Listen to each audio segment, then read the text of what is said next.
Starts to hit. Yo, what is up, everybody? Welcome to Show Me the Meaning, Wisecrack's movie podcast. Show me the Spielberg! I am Austin Hayden Smith, and I'm joined here by the exuberant Show Me the Meaning crew. We got Ryan. Sup, film fans? And we've got Raymond. Hello, fellow Gunters. It is I, Raymond, first to the key. And ding, ding, ding. We're going to be talking about a controversial film this week, and I have a feeling that there might be some hot takes on either side.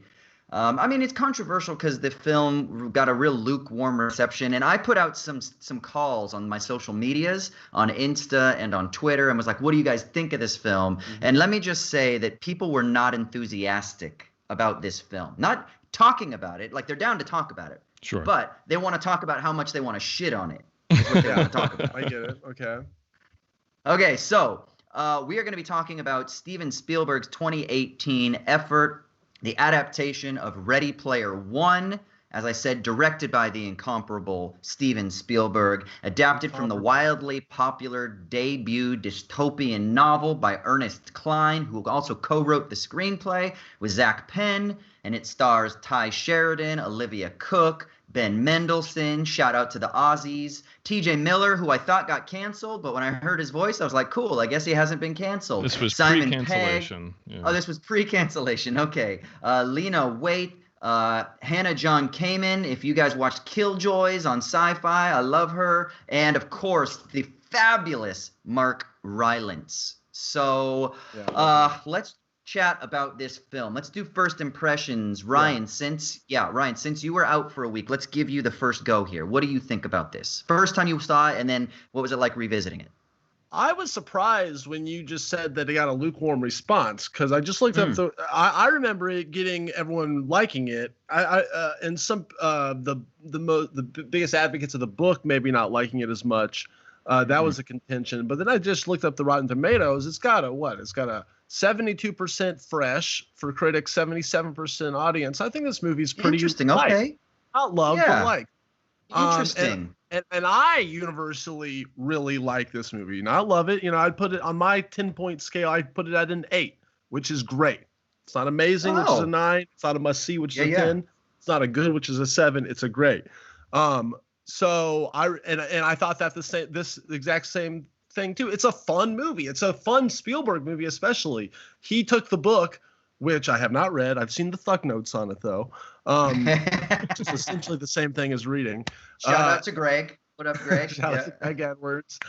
And what I remember from when this book, from when this movie came out, was how cool it was that Steven Spielberg was directing it, because it's such a meta directing choice, because all of the references are about his movies and movies around his era, and really being super nostalgic about his films and that era of films.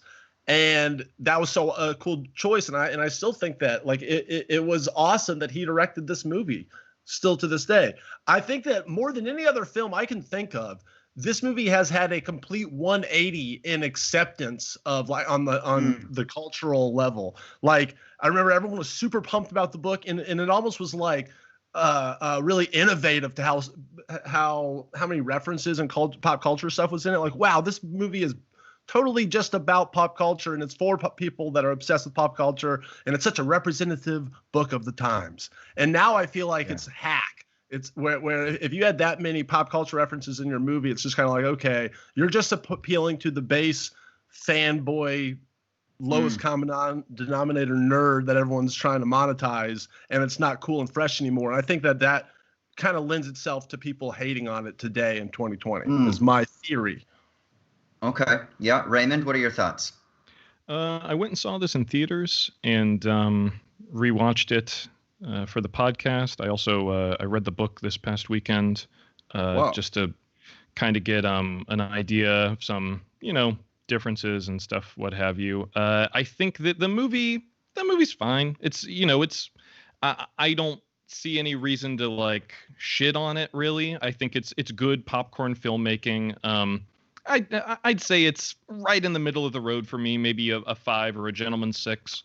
5 is a poor to okay in my rating, but we have our differences. Oh, whatever. I mean, 5 out of 10, right down the middle. But I think the movie's fun. It goes by quickly enough for a 2-hour, 20-minute movie. I think it's well structured, well paced, and it kind of makes the stuff that is really, really nauseating about the book far more palatable, because in the book there's like paragraphs on paragraphs of descriptions about all of these arcane pop culture artifacts, whereas in the movie those things are just kind of floating through the background, or he shows up for the race in the DeLorean, whereas in the book he has to go into painstaking detail about that DeLorean and all the little Easter eggs that are hidden within it from other famous pop culture cars. But when you see it in the movie, it's just, oh, there's the DeLorean. So I thought this was fun. I enjoyed rewatching it. I watched all the special features. There's a lot of really, really cool technique that went into this film. Yeah, I can't say that I would recommend the book, but we're here today to talk about the movie. Yeah, I mean, okay, so this is the first time that I saw it. I'm just taking down a note because I really want to get back to nostalgia, Easter eggs, and things like that. But we'll get to that after the recap. This was the first time that I saw the film, and I had heard from filmmaking friends some pretty harsh critiques, and then I had also heard from some more, like we might say, fanboy, fangirl types, that it wasn't a good movie either. So I kind of went in maybe with really low expectations, and to be honest, I really enjoyed it. I didn't love it. What I think a lot of the disparity comes from, and I think this happens a lot in our lives, right? Like our expectations versus what happens in reality. So there's 2 main expectations here. One, big blockbuster film based on a popular book. So there's a lot of kind of expectation and anticipation going in. The second one is that this is Steven Spielberg we're talking about here. Does this film kind of meet the status of a Spielberg property? Like, absolutely. Is this? Yeah. So see, you think absolutely. So I think for a lot of people, though, it's not up to the quality of the material of a Spielberg film. Now, Spielberg does well, they say, with handling it, but the claim is that it's a little bit of a lesser product for him to deal with, and that he should spend his time on prestige pieces like Lincoln and shit like that. And we'll get to a voicemail later in the day that actually a director friend is going to be kind of like guest commenting on making a similar So I had heard that coming in. So my expectations were very low, which might have been a good thing because I had a really great time. I've had a really kind of like busy, crazy, stressful week managing multiple things, and to be able to sit there for 2 hours and just indulge myself in nostalgia, music that I love, video game stuff. And then I think there's some really interesting themes here with regards to virtual reality and the difference between reality versus like a mediated reality or a simulated reality. I think there's, I got some Willy Wonka vibes, that's one of my favorite movies of all time. It is very derivative.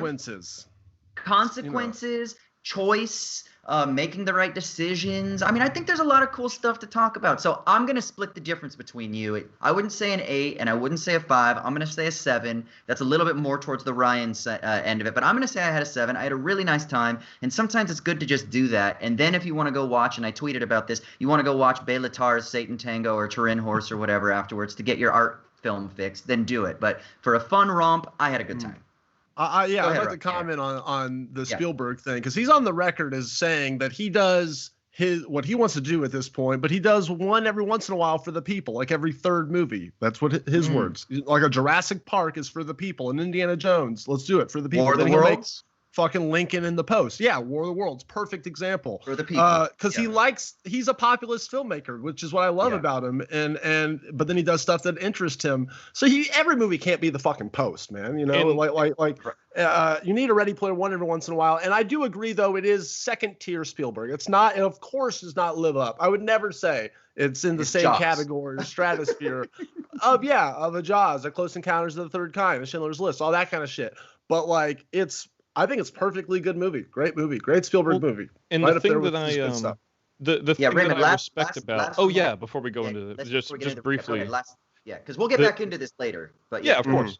But the thing I really respect about Steven Spielberg taking this property, whether I'm a huge fan of it or not, I like that he's an old dog who keeps trying to learn new tricks, because there was a lot of stuff behind the camera that had to happen for this movie that he had never done before, like using a virtual camera within a virtual world. Like there were so many layers to this process. Watching an interview with him about the making of this film, he said it was like directing 4 different movies at once, because there were just so many different layers to its performances in a physical space and performances in a virtual space, and then they have the performances on the mocap screen and the performances in the real world segment. So it is I even if I'm not crazy about the movie, I do have to give it up for Steven Spielberg for you know, someone of his pedigree could just be resting on his laurels at this point in his career. But I admire his tenacity and his willingness to try things, try new techniques and new things.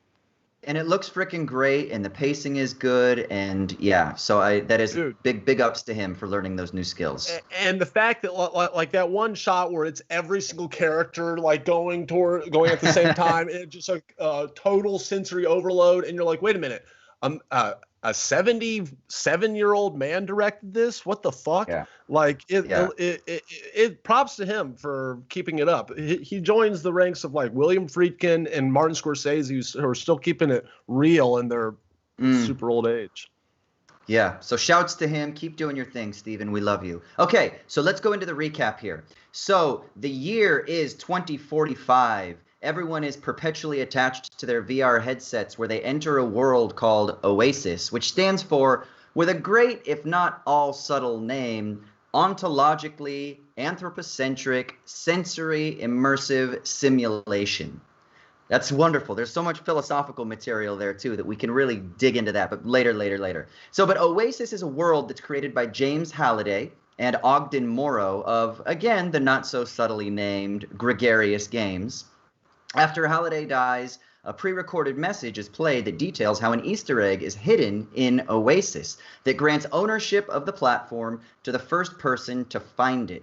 Of course, multiple interests have formed to get this Easter egg, most notably the CEO of Innovative Online Industries, that's IOI, Nolan Sorrento, who wants to control Oasis so that he can insert ads into it. And this is all sounding very familiar, right? Think about digital platforms. Anyway, our protagonist, though, is Wade Watts, and his avatar is Parzival. And he and his best friend, how do you say it? H is a badass Oasis player. And then, of course, they're joined by Artemis, who is also a badass. They take on the first challenge. Wade wins. He gets the copper key out of the 3 keys that they need to get, while Artemis, H, and his friends Dato and Sho all win afterwards. So they form the top 5 on the board, which are called the High 5 on the Oasis scoreboard. But when Wade's real identity is discovered behind his avatar, Nolan Sorrento attempts to bribe him so that Sorrento can gain control of Oasis. Wade rejects the offer, and Sorrento ends up bombing Wade's house, killing loads of people in the process. Now, Wade and Artemis, whose real name is Samantha, they end up meeting in real life, and they have like a little romance. And they team up with Samantha welcoming Wade to the rebellion. They end up solving the second challenge and win the Jade key. And soon after, Samantha gets captured and is held captive because of her father's debts. But she ends up escaping after hacking Sorrento's Oasis rig. Now, the third challenge is found on Planet Doom, which is the most treacherous of all the zones within Oasis. And in this final challenge, players must guess Halliday's favorite Atari 2600 game and earn the Crystal key. Samantha and the High 5 crew, they end up trying to race to get to the main console, but Sorrento detonates this gnarly bomb, wiping out all the avatars on Planet Doom. But Wade/Parzival survives because he has an extra life coin that he earlier won in a bet with the curator. Wade then plays the 1980 game Adventure and wins the Crystal Key. He then uses all 3 keys to enter the treasure room, where he's offered to sign the contract to take ownership of Oasis. But Wade realizes that this is a test and does not sign it, at which point Halliday appears and hands over the Easter egg and expresses regret for having failed to live life more. Now, Sorrento is then arrested because of the bombing, and then Ogden Morrow comes back. He appears, played by Simon Pegg, revealing that he's actually the curator who gave the extra life to Wade in the earlier bet. And Wade decides to run Oasis with the High Five crew, and then he invites Ogden to join them as a consultant. Happy ending. The IOI loyalty centers are all closed down, and then High Five make the controversial decision to close down the Oasis every Tuesday and Thursday so that people can spend a little much-needed time in quote-unquote reality. All right, now, before we get into all of the goodies here, I do want to give a shout out to our sponsor for this week's episode, which is NordVPN. So look, we talk about this all the time, and this is just a subtle fact that our privacy is being encroached on more and more and more. There's surveillance and monitoring and all of these things that, you know, it gets to be a little bit disconcerting with regards, especially to people who enjoy freedom and want to be able to kind of pursue things on the internet, which is where our life is lived more and more, with any sort of, or I guess without any sort of evasion or anything like that. So NordVPN basically gives us access to be able to have that much needed privacy. They've got super fast servers, over 5,000 in 59 different countries. You also get a 30-day money-back guarantee, and this will protect your data while you're traveling if you're using like a coffee shop Wi-Fi, or if you're at an airport and you're using their Wi-Fi, so that other people can't get in there and jack your info. I recently actually had an experience where someone did end up getting into my account because I wasn't using my VPN, and they actually got a bunch of my info and things like that and started spamming me with all kinds of crap, and I started getting all kinds of like privacy violation notices from all these other like locked accounts and things like that. So you want to make sure that you don't end up in that case. I travel a lot, and I'm bouncing around at coffee shops and things like that. So if I were using the VPN, it would have been a much wiser thing. And the silly thing is I have it, so I just got to freaking turn it on and use it. They're great. There's no data logging. They've got 24/7 customer support, and they serve up to 6 simultaneous connections at a time. And it's compatible with most operating systems. So it's Windows, Mac, Linux, iOS, Android, etc., etc. So you can get NordVPN's special holiday deal. If you purchase a 2-year plan, then you'll get an additional 4 months for free. So if you go to nordvpn.com/showme and use a coupon SHOWME at checkout, then you can get access to this. Again, that's the special holiday deal. If you purchase a 2-year plan, you'll get an additional 4 months for free if you go to nordvpn.com/showme and use our coupon SHOWME at checkout. And of course, there's a link in the show notes as well. All right. Now, let's chat about this film. Do we want to keep talking about Spielberg, or do we want to kind of jump into? I've got a list of all kinds of themes here. Dive into what interests you, Austin. I want to hear your takes. Okay, well, I guess the first thing, let's talk about nostalgia. Like, this is a very derivative film, right? Like, I told you that I got like heavy Willy Wonka vibes. Yeah. Like, even up to the point where the test at the end is like, do you steal the everlasting gobstopper or not? Yeah. Do you sign the contract or not? And then it's like, you passed, my boy. That was the test all along. So there's this clear Willy Wonka vibe that the author was kind of like deriving off. But then this just hit me actually when Raymond was talking. The Easter egg. What's the final challenge? The final challenge is to play that Atari game, and it's not to win. Everybody else is trying to win, but rather it's just about journeying through to find all of the Easter eggs. Is this film also not similarly just about simply indulging in all of the Easter eggs? So it's kind of being meta in that sense, where it's a performative, where it's not about trying to accomplish a task, but rather the reader is just allowed to, or the viewer is just allowed to indulge in all of the Easter eggs. And then that's what the point, if you will, of the story is. It's not about finding the end. It's not about some sort of goal. It's rather just about the journey. Yes. Yeah. I don't know. You're right. Everywhere you look in this movie is an Easter egg. I'm sure there's tons of stuff that only the graphic designers will ever know. This movie is an Easter egg filled with Easter eggs. Yes. Yes. It's the Russian doll of Easter eggs. It is. It is totally. Yeah. What do we think, Raymond? Yeah, I mean, it's got a bunch of shit crammed into it. That's for sure. Well, is this bad? Is this bad? No. Is the movie bad? I would argue. No, the Easter egg thing. That it's crammed in there, and it's for fanboys and fangirls and stuff. It's total sensory overload, and I would argue that it's in terms of using the word derivative, because like this movie has stuff I have never seen, or at least a mashup of stuff I've never seen, which I guess is derivative. But like, that's something new and different and fresh. That's what they're looking for in Hollywood, baby. It's the old but new and different.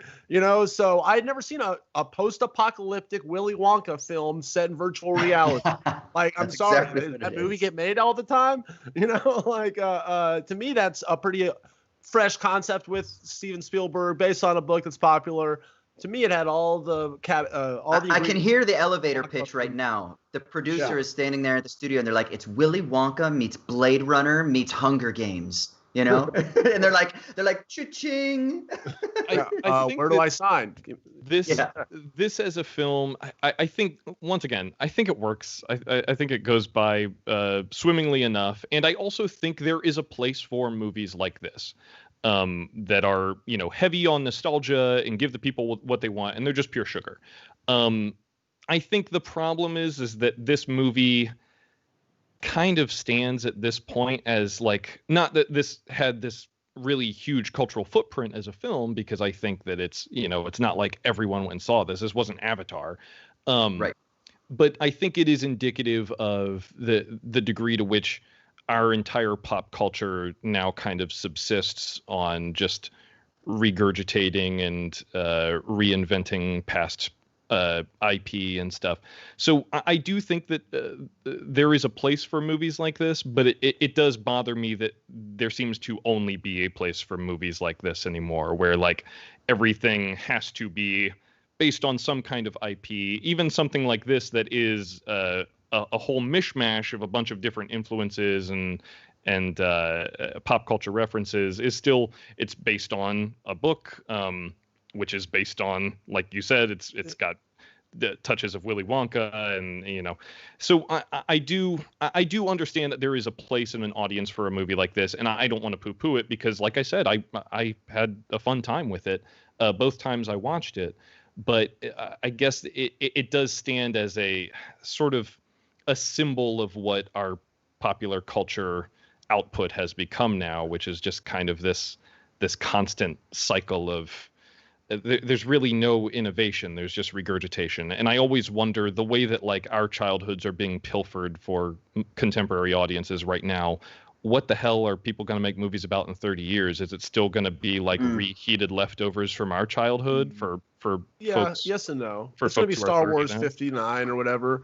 But you bring up an interesting point, and it is actually kind of ironic that we're doing this movie this week, because what just happened with Warner Brothers is literally one of the final nails in the coffin of movie-going cinema, right, where they're literally going to release all their movies next year, day and date, on their streaming platform and in the theaters if they exist. And if everyone does that, literally the only movies getting made are movies like Ready Player One, or at least being released in theaters. All the good shit, the golden age, is still going to be on Netflix and streaming and whatever. But that's a whole other conversation. But yes, I think that unfortunately, not to be a doomsdayer, I think that is the future of going out to the movies, is only seeing some like, oh, hey, let's see Bill and Ted, 9, because my grandparents showed me Bill and Ted. I remember that. That's the only thing that's worth spending the boatloads of money it's going to cost to market a big cinematic experience anymore, or Avatar or whatever. So every new chapter sucks. of Star Wars and the Marvel Cinematic Universe will still have a big theatrical opening, I think. But for the most part, smaller, more innovative, or just original films are increasingly going to get squeezed out. Well, they're all going to be on streaming services, and the only bad part about that, which is awesome, they're getting made. It really is. There's so much awesome shit getting made. Yeah, there's pros and cons. It's just that the whole act and process of going out and seeing it with a group of people, which is a different thing, is going to be unfortunately lost for those kind of movies. But I think that kind of fashionable at some point. There's going to be drive-ins are making a comeback right now. Sure. I There's think going to be that brings up an interesting thing about this movie, though, is that, like, yes, everyone is obsessed with 80s pop culture because they're all trying to essentially navigate Mark Rylance's brain. But it is kind of weird to me that like there is apparently just a cultural black hole between 1990 and 2045 in this movie's chronology, because there's no one who's walking other than like the Iron Giant, which is probably the most recent major reference in the movie. There's no one who's walking around. Well, but that's his Arrested Development, right? That's Mark Rylance's character. I mean, it's fucking Ernest Cline's Arrested Development, but absolutely, Mark Rylance is essentially when they grew up. Yeah, that's the point. Yeah, and so he's just trying to make his childhood last forever, and that's why that music is used. That's why that time period is used. That's why it's his favorite game played on the Atari.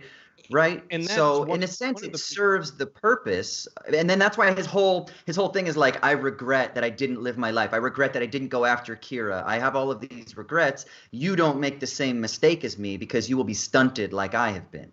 Yeah, I mean, the movie does kind of pay lip service to that. I guess I'm also coming into this having sped through the book over the weekend, which is almost not in an obscene or graphic way. It's like weirdly masturbatory.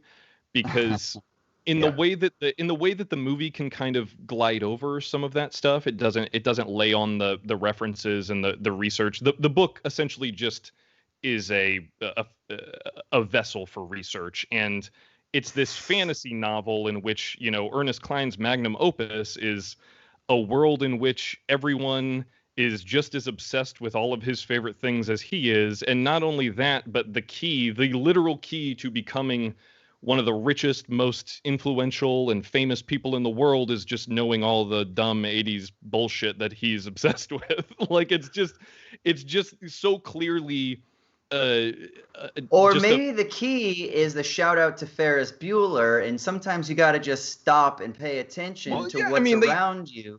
Well, I mean, you haven't read the fucking book. The movie has that lip service at the end where they go like, oh, Tuesdays and Thursdays it's shut off, which is it opens up its own can of worms because they make clear that people like work and go to school in the Oasis. So I don't know what their fucking plan is for those days. But in the book, it almost ends anticlimactically because it's literally just like he wins. And then he goes out and meets Artemis and they kiss, and that's just kind of it. Like, they still have Mark Rylance's character, Anorak. He says, you know, reality is what's real or whatever. But then Wade goes out and he goes, hey, this is pretty cool here. We own the big video game now. And she's like, yeah, it's great. Gamers deserve love, bro. That's what the story's about. I get that. Like, you get shit on because you're playing your video games, but don't worry, you deserve love too, okay? I get that, but it's just it doesn't even have the like the other thing too that's particularly galling about the book that they kind of elide in the movie is that everything beyond the VR headset is just absolute fucking chaos and apocalypse, and everything just fucking sucks completely. So it's one of those things where like even that one line at the end that reality is what's real is like, yeah, that's why we're all here, because reality fucking sucks. Like the book is at war with its own ideology at certain points. I think it's just because it doesn't have a really clear sense of what it's trying to communicate, other than like Ernest Cline knows a lot about anime.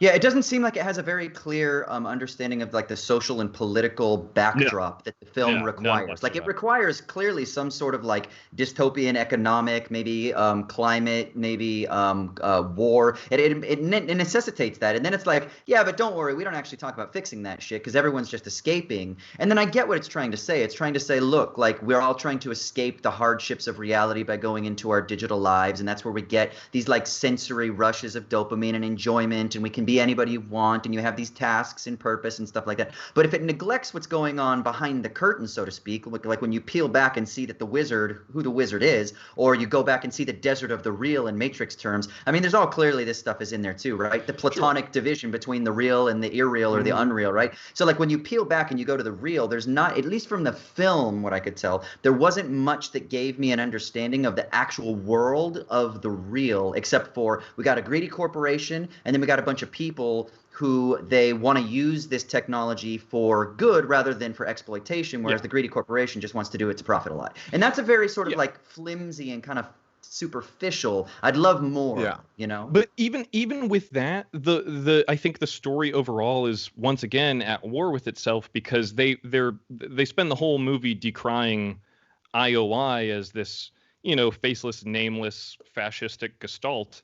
But I mean, all the Gunters are essentially a mirror version of that. They're all trying to achieve this the same goal through similar means, which is that they're creating this hive mind of 80s pop culture ephemera. They're all obsessed with the same thing. They're all ideologically identical too. So it's like, on one hand, yeah, you want to see them control the Oasis if the alternative is IOI, because they're gonna, you know, cover the HUDs with ads, and they're gonna run it into the ground or whatever. But it's still it's still kind of revealing to me that the answer to this nameless, faceless, ideologically identical villain is a somewhat less nameless, faceless, ideologically identical protagonist. That they're and the only reason that they're not completely nameless and faceless is because they can all choose from several different 80s appropriate skins, and that's it. I would push back not on what you just said, but on the reference heaviness of this movie and stuff, and on that being a bad thing. And I'd say it's a very timeless thing, really. Like in terms of, right, this is just about video games and comic book characters, but just replace that with, you know, Westerns and cowboys and Vikings and stuff. It's people being obsessed with the stories and myths and escapism in general. It's about escapism and whatever. And I think it just feels different when you replace the old myths of yesteryear with the weird shit from the 80s that is so specific and all of a sudden, you know, all about the making of it and the people involved. And so it's like takes on a different life. And people are more obsessed with it now because I guess, you know, there's more leisure time. I don't know.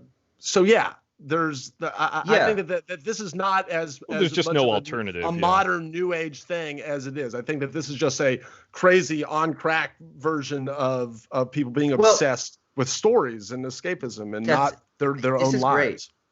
I was thinking the same thing, Ryan, and I mean, I'll phrase it a little bit differently, but I want to basically say, like, what piece of art isn't derivative, right? Like, you look at a painting from, like, Byzantine icons, and they're all using images, and they're all using symbols, and they're using figures that have been used previously. You look at Michelangelo in the beginning of the Renaissance, when it starts to be more interested in like the uniqueness of the kind of like auteur of the individual author. They're still deriving a lot of information from story, from myth, from humanity, from philosophy, from their own experience. Then you kind of move on into the modern world of art, and you kind of look at someone like Picasso. What is he doing? He's sort of like deconstructing that, but nevertheless he's still deriving, you know, resources from shapes and color and light. So the question is this: what's the fundamental difference between those forms of art? Or we could say, like, let's look at a film like Apocalypse Now that's derived from The Heart of Darkness, right? You know, a famous novel that itself is derived from these ideas of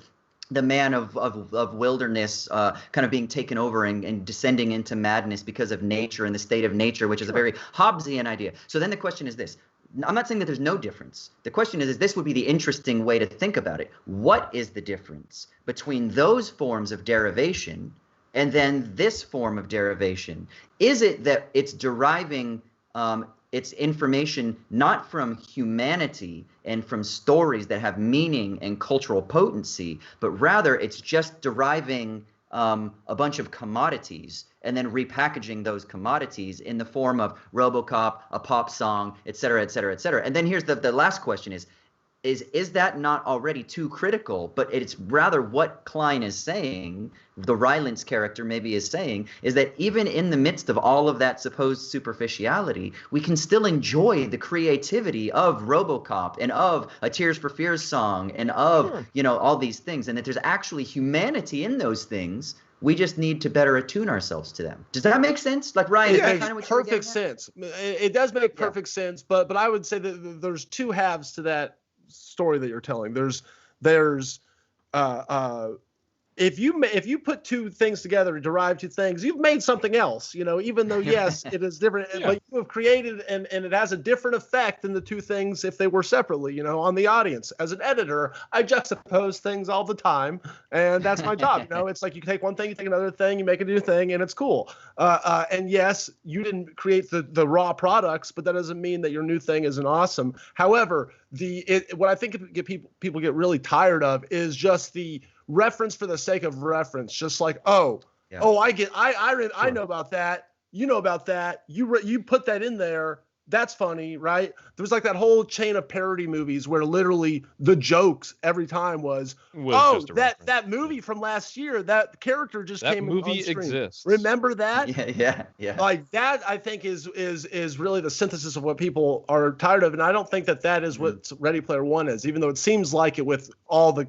You have to know the characters to really get what's going on, and that is part of it. And that shouldn't be, I say that shouldn't be a requirement for art, but you kind of, like you're saying, you do need to come to the table knowing certain things to enjoy certain pieces of art, and that's not for everything. Yeah, I mean, I agree with you guys. Obviously, like there is no such thing as a wholly original piece of art. All art is synthesis and alchemy, and someone in the chat just brought up that Dr. Gamelove said it's derivative, sure, but art can still be creative despite that. And you brought up RoboCop, which is one of my all-time favorite movies. That's just a retelling of the Christ narrative in dystopian Detroit. We're constantly going to be. Christ was a retelling of the Xanadu narrative from Scientology. So I mean, it's just all the stuff. Xenu.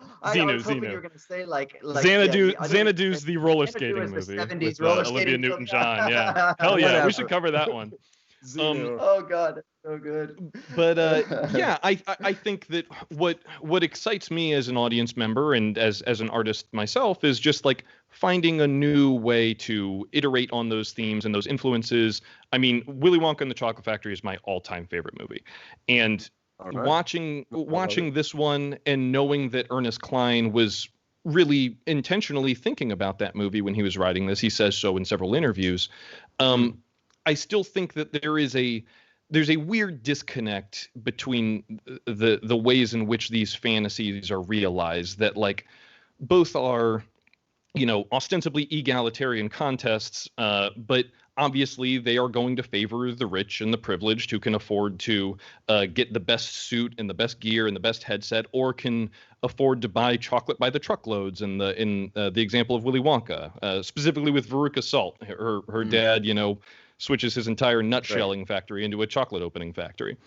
But I think what is so great about Willy Wonka and the Chocolate Factory that they never even get anywhere near, and this isn't the book or the movie's project, so I understand, but Charlie doesn't go into the chocolate factory thinking he's going to win the chocolate factory. He's just a kid who's had a miserable life, and he doesn't even like chocolate that much, so I don't think he even cares much about the lifetime supply of chocolate. He just wants one good thing to happen in his life. And he even tells Mr. Turpentine, I don't care much for chocolate. I've only opened 2. So I wish that there was just someone, it would be great if the main character in this was someone who was like, yeah, I don't really like this 80s stuff, but like, fuck, my life sucks and I'm out to get mine. And this is my only way out of the stacks. So if I'm going to watch a movie a day, I may as well make it one of Halliday's favorites. And if there were something that were more just 1 degree removed, where the characters were scrutinizing this stuff rather than all just completely absorbing it full bore and making all Halliday's favorite things into their favorite things. Like, it's okay for you to just be playing the game. You don't have to like all this stuff. It's why I actually like in the Shining scene, H says, I don't like scary movies. And I like that character isn't so devoted to this game that they were willing to dig into a bunch of horror movies just for the sake of playing the game better. Like that. Well, the technology aspect of her character. The technology of the world of Oasis is never questioned, right? It is a good, right? It's just that it can be used for bad. And that's what like Sorrento wants to do, is he wants to use it for his own profit. But the idea of escaping from the problems of the world into a digital platform isn't bad per se. it's good. It is itself a good, just like sugar is okay and beer is good and sex is good and hanging out with friends is good. But if that's all you do, then you fall into one ditch as opposed to kind of another, right? And so that's the idea, is that yeah, and I think it's like even digital technology, the platform is good. You can find friends there. Like Wade doesn't have any friends, but H is his friend, right? And he can't find love in the quote real world because his real world is destitute, but he finds love in Artemis/Samantha. So it's kind of like it is a medium for good. It just needs to be in the hands of a benevolent group, which is also kind of interesting then, right? So I'm really curious like what the second book does, and I'm sure there'll be a second film that comes out. So like how does that happen now, right? Like now that it's in the hands of this group of 5 that are benevolent, like and Simon Pegg, how are they going to run things? And is it going to be like clearly there's going to have to be another bad guy? Will it corrupt them? Yeah, something's going to have to happen. Yeah. I don't know. It's just one of those. I don't know. One of those things that sticks out to me, especially on a rewatch, is that these people do not succeed on their own merits. They succeed by essentially becoming the creator of Oasis, and then they become the owners of Oasis. Like, I don't really Finding know. Easter eggs is hard. I understand, but what I'm saying is like they find those Easter eggs by just absorbing all of the Halliday logic or knowledge that they possibly can. Like I want to know who these people were before they all set out on their individual missions to become James Halliday. Like you never get a sense of that because they're all forcing themselves to be as obsessed with the stuff that he was obsessed with in the hope that they're going to win this contest. I do like the reveal when you've seen all these people's avatars the whole movie, and then you meet them in real life. Because I think that in the final third of the film, because you do kind of get that moment where you see everyone. You don't get a lot of exposition about who they are as people, but you do. You're like, oh, that's that person matches up to that person. What? That person's that person, and it's. I don't know. It messes with your expectations, and then how they act in the final third as real people is a cool dynamic when they're not as avatars. I don't know. I thought that was. They do have a good out of Oasis chemistry when they're all in the van together. I like the cast. Yeah. So let me ask you this. Why is this film categorized as dystopian rather than potentially utopian? Now, is it just because the real world is like super crowded and it kind of looks a little bit barren? Is that what categorizes it as dystopian? Or is there something that essentially this future world is not a world that we should want? Or because it seems to me that it could kind of be both utopian and dystopian. If the right people are running Oasis and you find that balance, then is this not some sort of hopeful utopian vision of what the world could be like? I mean, no, because they're living in a junkyard because they can't go anywhere, and so they can only play these video games. This is a last resort. This is what we're doing now. This is pandemic times. We're just like, well, I can't leave my house. Just survive. Well, that's a good point, Ryan. Survive and invent Oasis. Let's all hang out there and have culture there. And real quick, it's interesting. You had said it earlier that kind of culture and time stops at a certain point. Like, think about being in a dystopian future. If everything literally was we were locked in our house, there's no more stuff getting really produced except stuff in houses. So all culture in terms of like what we're used to as thinking about pop culture kind of ends at whenever the apocalypse happens. And then the rest of culture from then on is just people thinking about looking at Zoom calls and stuff. People looking at Skype screens. Yeah. Like, I guess there's probably ways to make videos inside your house. Whatever. You guys get what I'm saying. Yeah. No, I get what you're saying. But I think that is, you bring up a great point, Ryan, that I've kind of had in my head, not necessarily just surrounding the pandemic, but we're at this point in so many words. Like, we have every minute of recorded history is at our fingertips if you're willing to spend enough time on Google. Like any movie, TV show, book, video game, like we have immediate access to all of it. And it's just one of those things where it's like, hey, we have everything and no time in which to use it. And it's so I don't know. I think that if that gets to your question about why this is a dystopian instead of a utopian film, is that like, I mean, the utopia is not an oasis; it's a fucking mirage. Mm-hmm. Very well said. Okay, we're going to go to the mailbag here, but before we go to the mailbag, we have a sort of special guest audio from a director by the name of Keir Seward, award-winning director based in the UK. He's also part of the BAFTA crew for 2021.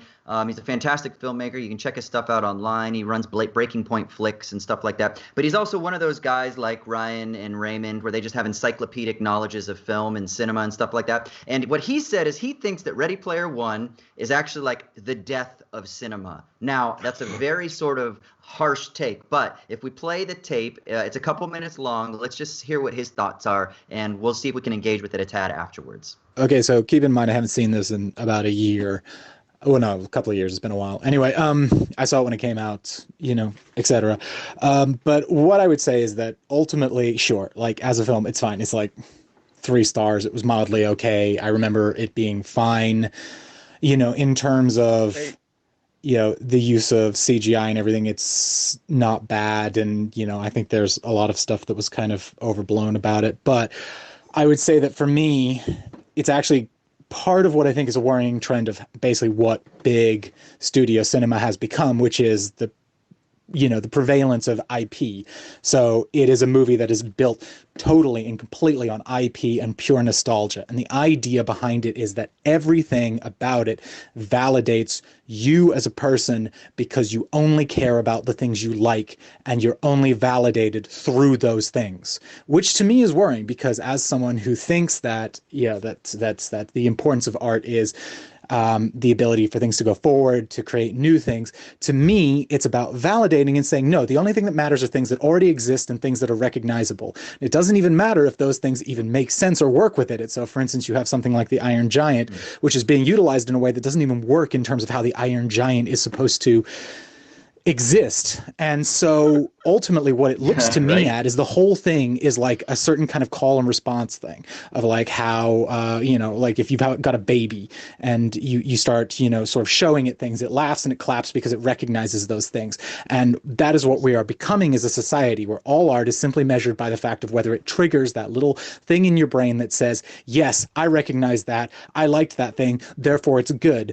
But in and of itself is a hollow and fairly useless property. It is something that is all about how you as the individual, because there are things that you recognize and you care about, therefore you are good. So it is validating a lot of really, really simplistic ideas about how film and media should be created.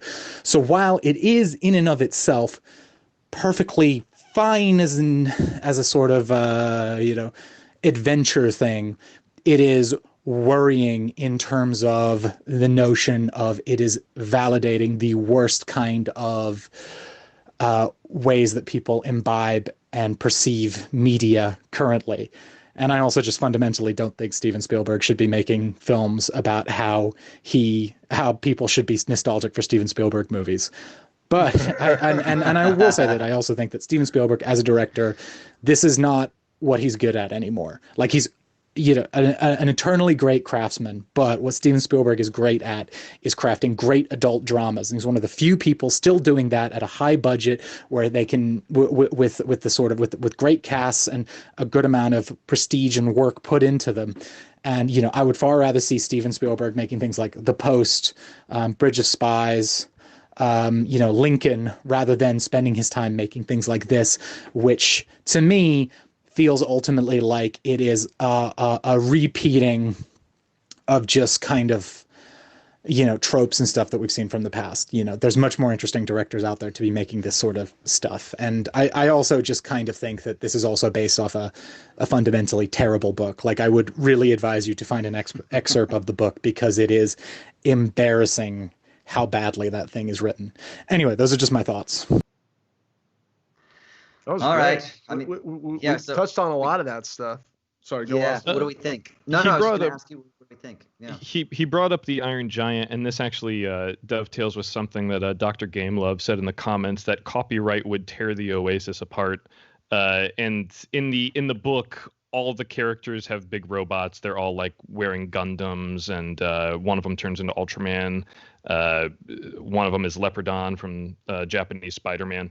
And I think you know, those wouldn't do as well with a big American audience, and also once again, the only huge giant robot from like fucking the 90s, which is where culture caps off in this movie, is the Iron Giant. So they have to stick her in that one, and they do mention the Iron Giant in the book though, so I don't know. That probably just plays well with the audience there. I definitely agree with the sentiment of that guy a lot. I thought that was really well said. I thought it was a well-reasoned voicemail. However, I would say that the whole, you know, we're only, the point I made earlier, no one likes that's just a reference that I get. No one likes that. That's cheap and whatever, hack. But I would say that the human, you know, movies are supposed to be about the human condition, I've heard. And what is the human condition today in 2020? Humans watch a fuck ton of movies and media and video games, and that is a lot of people's lives, you know, in around the world. So especially now when you're locked in your house. So I think that making movies about that, making movies about people's love for that stuff, isn't a stretch now. I think that it is so saturated in our lives, for better or for worse, that it makes sense to analyze it, hopefully critically, and not just, oh, look at that Ninja Turtle. You know, I grew up on that kind of thing. I think it's cool to make stuff like this, although it is totally a popcorn movie. There's not much to say in this movie other, you know, it is. So it's not the best example, but no, I agree. Like I said at the beginning, I think there's definitely a place for movies like this. It was, you know, it was a lot of fun, but I think the issue we're running into, from at least from a filmmaker's perspective, that I think the voicemail there, Austin's friend, was kind of getting at, is that these kinds of movies just take up so much oxygen now, and I can see why the culture is so stunted within the world of this movie. Is just like, well, at a certain point, the culture just becomes so homogenized and so circular, and it's just these things being reiterated upon over and over again. So, like, of course, that's what everyone's still obsessed with in 2045. They probably just got more and more remakes of those for the ensuing 4 decades or whatever. I recently have read a really interesting book by, I've read it actually a handful of times, and I've listened to it on audiobook. I always recommend it for artists and creatives. It's called The War of Art by Stephen Pressfield. Great book. He also, great book, right? The foreword is written by Robert McKee. And one of the things that Pressfield talks about is that Robert McKee's definition of a hack is an artist who panders to the audience or who condescends to the audience. And I thought that there was something really interesting in that. Whereas the true artist for McKee, and Pressfield is trying to make this similar point, is that it's something that Pressfield is a bit of a mystic. So he talks about the muse coming upon the artist, right? It's that idea of inspiration and then being honest and authentic to yourself. Whereas the hack is the one who's constantly testing the market to say what is viable and what we might say is what is profitable. And for me, that's the distinction that I brought up earlier, is what's the difference between like the derivative of storytelling in Michelangelo or in like Apocalypse Now versus the derivative kind of filmmaking of this film. Is it done according to that, where it's just simply pandering to the audience in order to make us feel good so that it puts butts in the seats so that it can then be a 4-quadrant film so that then it can make more money, which to me is what it's definitely that's the thing. Oh, 100%. And that's where I become a little bit less I want to defend the film. I less become an advocate for it because I still want to believe in the purity of the artist. But then at the same time, I'm also down for fun shit. So it's kind of like I'm torn here. You know what I mean? That's kind of where I'm at. So that'll be the last thing I say, and then you guys have your final points, and then we'll go back into the voicemails. I'm good. If I could, before we jump back into voicemails, I just want to throw out 2 recommendations. If you like this movie and you like some of the themes in it, but want to see something that goes maybe a little bit deeper, I would highly recommend. There's a great short film called Uncanny Valley. It's written and directed by Federico Heller. It came out in 2015. It's like 8 minutes long. You can watch it on YouTube. And there's also a really interesting movie directed by Ari Folman called The Congress, which is about a similarly dystopian future wherein folks have all escaped into hallucinogenic drugs rather than VR. Congress is weird as fuck. I like that movie. We should talk about that one sometime because I think you would dig that one too, Austin. Yeah, cool. Do that. Sounds good. Right up your alley. Just wanted to throw out those recommendations for listeners at home that dig this but might want to go a little bit deeper.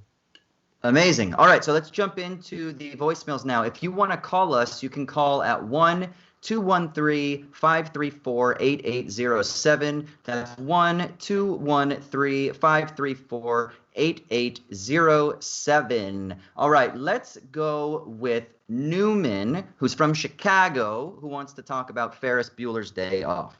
Hey, Wisecrack, what's up? This is Newman from Chicago. Wanted to respond to your recent Show Me the Meaning podcast on Ferris Bueller's Day Off. Someone mentioned that Rooney is from a certain angle in the right because Ferris is a dick and does take advantage and is skating out, running all over, doing what he wants, and everyone believes him. However, I would argue that Rooney is a tool because he allows his personal vendetta against Ferris Bueller to take over his entire day. He abandons the school that he's supposed to be working at. He ignores all the other students that might need his help for whatever, and he just goes on this idiotic crusade. So far from being in the right, I think I also would see him as part of this Ferris Bueller obsession complex that the whole town has, the same way the whole school is raising money for him.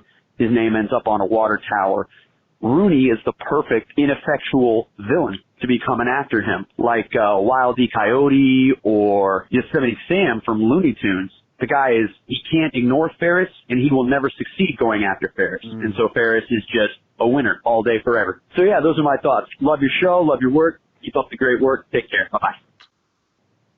Thank you, Newman. What do we think? I like the Wile E. Coyote reference. That's actually really good.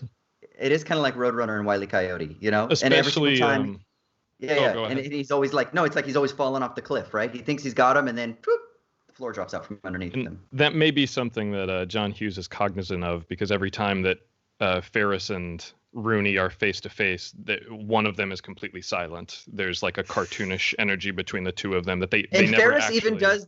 He even does that thing where he runs around the corner and he like bounces on the foot like he's skidding like do. You know, like no human actually runs like that and does that thing, but does have a cartoon element to it.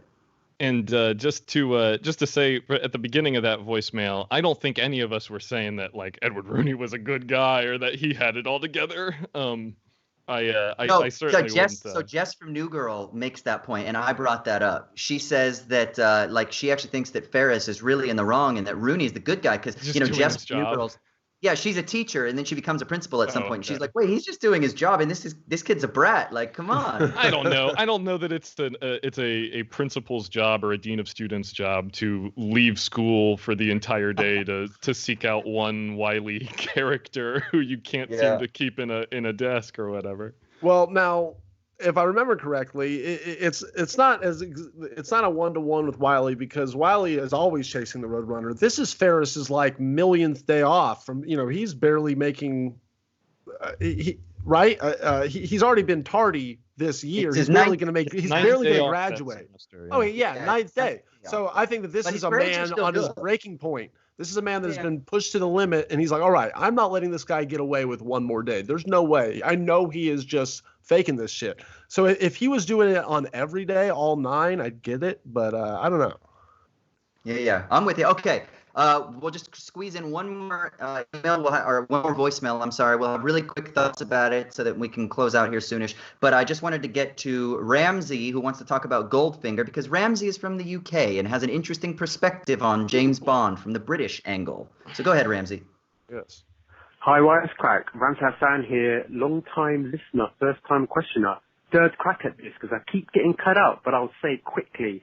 I love the episode. I'm talking about the episode of Show Me the Meaning about Goldfinger. I loved listening to you guys' American point of view of James Bond. I think in England he's a bit of a tricky figure because he's very much like of a privileged sort of Eton type set of person, and it was really interesting that in the 60s he came out at the same time as Jean-Luc Carré was doing his stuff, and it was sort of like the darker, more realist take on spy fiction. And a lot of Carré's criticisms of Bond, I think, are pretty sound. Particularly he says it's a great mistake to include James Bond in espionage literature because most of his antics, he acts more like an international gangster going around the world doing all these hits. And he doesn't really, he's not really part of political context. he doesn't really care like who the president of the United States is. He just sees it. He just goes for the targets and gets rid of him. You know, there's no ideology. But there is kind of a consumer goods ethic in James Bond where all the mundane things about you can be animated into this wonderful world of espionage. So like your tie can take photographs, your pen can shoot bullets. So it sort of like takes all the commercial materialism that was going on in the 50s and 60s, but that you kind of saw amplified in like films, like books like Revolutionary Road and Talking Heads, What's in a Lifetime, and they talk about, you know, buying the house or the car and everything and then finding that empty. But James Bond kind of like turns them magical, like they remain magical in the world of James Bond. And also he's kind of really interesting comparing him to the other 60s British icon, which was Doctor Who, where they're both sort of like flip sides of the same coin, where James Bond is sort of like the imperialist, side where he's going around bonking off any enemies of Britain, whereas Doctor Who's kind of like going around educating people and getting them into the propaganda kind of a way. Yeah, so I just want to share those. And yeah, good luck and keep doing all the cool stuff. Raiders, bye. Great voicemail. We don't have awesome. time to talk about it too much, but that was lovely. So thank you so much for that. Again, if you want to reach out to us, you can at 1-213-534-8807. You can also email us, movies@wisecrack.co. That's movies@wisecrack.co. Give us your flamiest of flame spicy takes about Ready Player One or anything else in our back catalog, and we'll definitely present them online. So, all right, Raymond, where can people find you on the internet? You can find me on Twitter and Letterboxd. I'm at Crematoria. That's CREAMATORIA. And I just want to take a second to acknowledge Ryan Gum in the chat just said, Ready Player One is King Arthur in a future where pop culture grew with atheism and became religion. Gentlemen, just like in the movie, the answer was right in front of us the whole time. That is the Easter egg. That is the Easter egg at the center of this movie. We weren't even paying attention to the main character's name. There are several King Arthur allusions in this book and movie. I think Ryan Gum hit the nail on the head in a much more succinct way than we could handle in an hour. Thank you, Ryan Gum. All right, Ryan from Funhouse, Red State Ryan. Where can people find you on the internet? I put out shorts on YouTube whenever I can. Ryan Shorts. And you can look at that. You can also find me on Funhouse every once in a while. I wanted to respond to that caller made a bunch of good points. Wish we could talk about the caller thing more, but yeah, I guess it's at the end. But I would say I had never really considered the whole class element of James Bond. Who is, you know, Yes. we never really see James Bond day to day. It's more on his missions and stuff. So yeah, it's interesting to hear from a British person's perspective on the people's criticisms of James Bond. Yeah, we got great emails from people from Germany and from all over the world, too, who are asking questions about, like, Ferris Bueller's Day Off. We got all kinds of good stuff coming in. So we just can't always get to everything, but we will work through the back catalog, and hopefully we can get to as many as possible. So maybe we can do a mailbag sometime soon. One of these days, yeah. You can find me, if you want, on Twitter, Austin_Hayden. You can also find me on Insta, AUS_HAY. I do a philosophy podcast called Owls at Dawn. We love ya. Ryan, send us out, brother. Goodbye from the Oasis!